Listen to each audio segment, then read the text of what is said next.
Night అన్న దానికి definition ఏంటి? 7 తర్వాత, 8 తర్వాత నైటా, 6 తర్వాత నైటా, ఏది నైటు? బేసిక్ అవగాహన కూడా లేకుండా ఏదో చెప్పేశాం కాబట్టి చెప్పేశాం అన్న.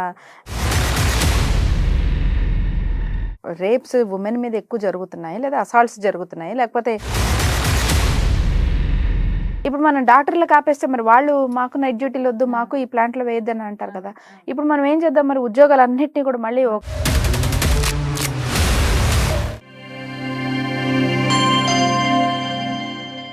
హాయ్ హలో నమస్తే, వెల్కమ్ టు ధాత్రి. ప్రస్తుతం మనతో ఉన్నారు life skills trainer, psychologist Nalini గారు. Hello ma'am.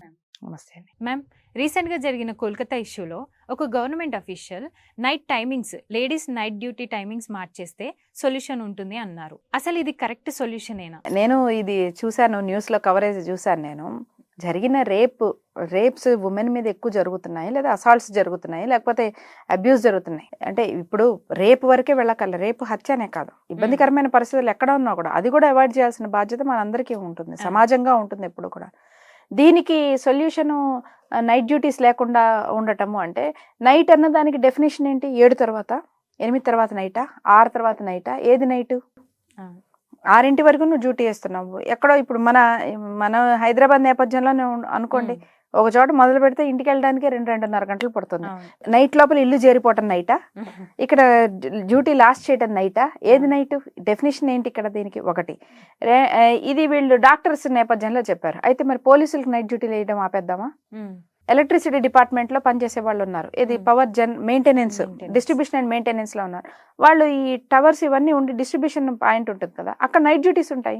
ఏదైనా వాన పడింది, ఎక్కడైనా ప్రాబ్లం వచ్చిందని వాళ్ళు వెళ్తారు, ప్లాంట్కి వెళ్తారు, ఎక్కడ కనెక్షన్ పోయింది అంతా చెక్ చేస్తారు. ఇందులో నైట్ ఉమెన్ పనిచేసే వాళ్ళు ఉన్నారు, డ్యూటీస్ చేస్తున్నారు. ఇప్పుడు మనం డాక్టర్లకు ఆపేస్తే మరి వాళ్ళు మాకు నైట్ డ్యూటీలు వద్దు, మాకు ఈ ప్లాంట్ లో వేయొద్దని అంటారు కదా.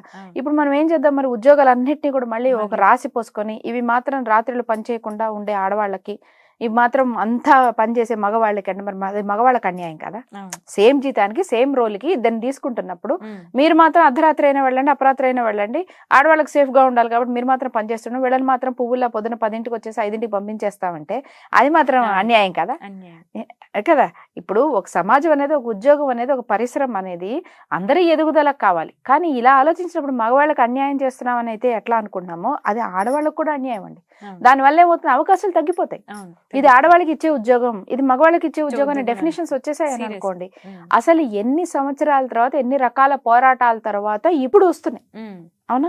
అంత ముందు వరకు ఇంజనీర్స్ అని ఉంటే, లేదా సివిల్ ఇంజనీర్స్ అనుకోనా, ఇలా ఏమైనా కొన్ని ఉంటే ఆడవాళ్ళకి ఉండేది కాదు, అక్కడ అసలు ఉద్యోగాలు ఉండేవి కాదు వాళ్ళకి. పోలీసులో కూడా కొన్ని పదవులు ఉన్నా, లేకపోతే హైరార్కీలో ఉన్న, లీడర్షిప్ రోల్స్ లో ఉన్న ఆడవాళ్ళకి ఇచ్చేవారు కాదు. ఇప్పుడు అవన్నీ ఛేదించుకొని ఒక్కొక్క చోటకి మనం ఆడవాళ్ళు కూడా అన్ని రకాల పొజిషన్స్ లో, ఈవెన్ ఆర్మీ లాంటి వాటిలో కూడా, పెద్ద వాటిలో రైల్వే మినిస్టర్, ఒక లేడీ రైల్వే మినిస్టర్ అవడానికి మనకి ఇన్ని సంవత్సరాలు పట్టింది, సుమారు 70 సంవత్సరాలు పట్టింది మనకి. ఓకే, ఫైనాన్షియల్ మినిస్టర్ లేడీ అవ్వడానికి ఇన్ని సంవత్సరాలు పట్టింది మనకి, 70 సంవత్సరాలు పట్టింది. ఇప్పుడు మళ్ళీ సాయంత్రం 6, సాయంత్రం 5 దీపం పెట్టే లోపల ఇంటికి వెళ్ళిపోవాలి, చీకటి పడే లోపల ఇంటికి వెళ్ళిపోవాలని మనం వెనక్కి వెళ్తున్నాం, ముందుకు వెళ్తున్నాం మనం. అదే కదా, ఇది కాదు కదా సొల్యూషన్. అసలు ఇది కానే కాదు సొల్యూషన్. అండ్ ఎవరికి వేస్తారో, ఎవరెవరికి వేస్తారు? నర్సులకి లేదు, ఒక హాస్పిటల్ ఉంది, మన డాక్టర్లు ఆడవాళ్ళు ఎవ్వరు 6 తర్వాత ఉంటారు. మరి లేడీ ప్రాబ్లం వస్తే, ఎమర్జెన్సీ వస్తే వాళ్ళు లేడీ డాక్టరే అని ప్రిఫర్ చేస్తే, ఎందుకంటే ఒక పేషెంట్ కి, ఒక లేడీ పేషెంట్ కి షీ హ్యాస్ ఎ రైట్, నేను మెయిల్ డాక్టర్తో చూపించుకుంటానా, ఫీమేల్ డాక్టర్తో చూపించుకుంటానని, మెయిల్ డాక్టర్ ఇష్టం లేకపోతే నాకు ఫీమేల్ డాక్టరే కావాలి, ఫీమేల్ సిస్టరే కావాలి అని ఒక అడగటం, చూసుకోవడం బేసిక్ రైట్ అది ఆమెకి. ఓ హాస్పిటల్లో సాయంత్రానికల్లా చీకటి పడేటప్పుడు లైట్లు వేసే టైం మొత్తం ఆడవాళ్ళందరినీ పంపించేశారు, వీళ్ళు బాగానే ఉంది, మగవాళ్ళు ఉన్నారు. అప్పుడు మరి డెలివరీ కేసు వస్తే, లేదా ఇంకొక ఇంపార్టెంట్ కేసు వస్తే, లేడీకి సంబంధించి ఏదైనా కేసు వస్తే అప్పుడు మగ డాక్టర్తోనో మగ నర్సులతో చేయించుకోవడం, మనకు ఆ పేషెంట్ అక్కడ అడ్జస్ట్ అవ్వాల్సి వస్తుంది కదా మరి.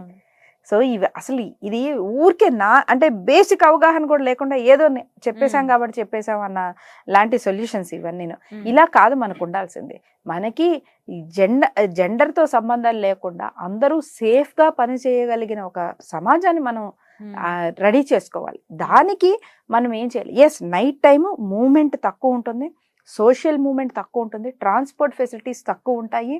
అవన్నీ కూడా కన్సిడర్ చేసుకుంటూ సెక్యూరిటీ సిస్టమ్స్ ని మనం ఎలా చేసుకోవాలి, అందుబాటులో కమ్యూనికేషన్, పొద్దున పూట హడావిడిగా ఉంటున్నప్పుడు ఎక్కడైనా ఒక డేంజర్ థింగ్ జరిగితే అరిచినా 10 మందికి వినిపిస్తుందేమో, సాయంత్రమో రాత్రి అయితే అరిస్తే వినిపించలేనంత పరిస్థితి ఉంటుందేమో. ఇన్ దట్ కేస్ ఇంకా జాగ్రత్తగా ఎలా మనం వాళ్ళకి సెక్యూరిటీ సపోర్ట్ ఇవ్వాలి అనేది ఆలోచించాలి తప్ప 10 మంది ఉన్న సమయంలోనే ఉండు, 10 మంది లేని సమయంలోనే ఉండద్దు అంటే అదేలా కరెక్ట్?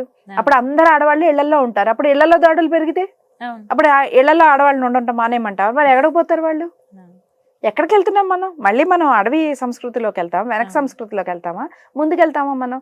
సో ఇది అంటే ఇంకా మన సమాజంలో ఎంత నరాల్లో ఏ రేపులు జరగడానికి వేటికి కూడా ఆడవాళ్లే వీలైనంత జాగ్రత్త పడాలి అని చెప్పే భావజాలం, ఈ ఆలోచన భావజాలం నుంచి ఇంకా మనం ఈ ఆలోచన బానిసత్వం నుంచి మనం బయటికి రావలేదు అనడానికి ఇదో పెద్ద తార్కాణం అన్నమాట. మీరు అబ్జర్వ్ చేస్తే చాలా ఇలాంటి బట్టలు వేసుకోవద్దు ఆడవాళ్ళు, రేపులు జరగవు. ఇలాంటి సమయాల్లో వెళ్ళకండి, రేపులు జరగవు. ఇలా చేయకండి, రేపులు జరగవు. ఓకే, ఎవరితోనూ మాట్లాడద్దు, రేపులు జరగవు. ఒంటరిగా వెళ్ళకండి, రేపులు జరగవు. మీరు ఇలా అబ్జర్వ్ చేసి చూస్తే ఇవన్నీ ఇప్పుడు నలిఫై అయిపోయినాయి, డిస్క్వాలిఫై అయిపోయినాయి. ఈ స్టేట్మెంట్స్ అన్ని అర్హత పోయింది. 5 నెలల పిల్లలు, 2 నెలల పిల్లలు, స్కూల్కి వెళ్తున్న పిల్లలు, సేమ్ స్కూల్ బస్సులో పిల్లలు స్కూల్కి వెళ్తే ఆ స్కూల్ బస్సు డ్రైవరే పిల్లల మీద అత్యాచారం చేస్తే ఇప్పుడు వాళ్ళు ఎక్కడికి వెళ్ళారు? ఏ బట్టలు వేసుకొని వెళ్ళారు పిల్లలు? లేదు, చక్కగా కాపురం చేసుకునే మహిళ. మనం ఇప్పుడు దిశ కేసు జరిగిన 2-3 రోజుల ముందో వెనుకన్నా మనం ఇంకొకటి చూసాం, ఆమె మహిళని. ఆమె ఎవరు? బెలూన్లు రిబ్బన్లు అమ్ముకునే అమ్మాయి. ఆ అమ్మాయి మీద అత్యాచారం చేశారు. అమ్మాయి చెప్పింది, నేను అసలు బహిష్టు సమయంలో ఉన్నాను, నన్ను ముట్టుకోకుండా అన్నా అని చెప్తున్నా కూడా వినిపించుకోలేదు. అతి కిరాతకమైన చావు చనిపోయింది ఆమె అత్యాచారంతో పాటుగా. మరి ఆమె ఎలాంటి బట్టలు వేసుకుంది? ఆమె ఏం చేసింది? పొద్దున పుట్టే వెళ్ళింది, వాళ్ళ ఆయన కోసం వెయిట్ చేస్తుంటే వచ్చి ఆమె మీద అత్యాచారం చేశారు. సో ఇవన్నీ నలిఫై అయిపోతున్నాయి. ఆ టైంలో వెళ్ళకండి, ఈ టైంలో వెళ్ళకండి. పోనీ ఒక్కళ్ళు వెళ్తే, ఒక్కళ్ళుగా తోడుంటే వాళ్ళని ఒడిపికి చేస్తున్న వాళ్ళు లేరా? సో ఇవన్నీ నల్లిఫై అయిపోయినాయి. ఈ మాటలన్నీ కట్టిపెట్టి సమాజపరంగా, చట్టాల పరంగా, సిస్టమ్ పరంగా, సంస్థాగతంగా మనం ఎలాంటి సేఫ్టీ తీసుకోవాలి, చట్టాలు, శిక్షలు చాలా గట్టిగా చేసుకుంటూ ఎవరైనా సరే తప్పించుకునే అవకాశం లేదు అన్న పరిస్థితి ఉంటే అప్పుడు కొంచెం భయం పెరుగుతుంది. దాన్ని ఒక అవకాశం వల్ల తప్పు చేయడాలు అనేవి తగ్గుతాయి. సైకోలు మెంటాలిటీ వాళ్ళు కొంతమంది ఉంటారు, అలా కాదు, అలాంటి వాళ్ళని ఇంకా శిక్షించాలి. కానీ అవకాశం వచ్చింది, ఒంటరి అమ్మాయి ఉంది, తెలియదు, చెప్పలేదు, చిన్నపిల్ల, ఎవరికి చెప్పుకోలేదు, ఫైట్ చేయలేదు, అలాంటి సందర్భం దొరికేసింది కాబట్టి వాళ్ళని ఇలా ప్రేగా వాడేసేసుకోవటం, వాళ్ళని అలా అబ్యూజ్ చేసే వాళ్ళకి వాళ్ళ నరనరాల్లో వణుకు పుట్టే విధంగా మనకు శిక్షలు గానీ, మనకి చట్టాలు గానీ ఉండాలి.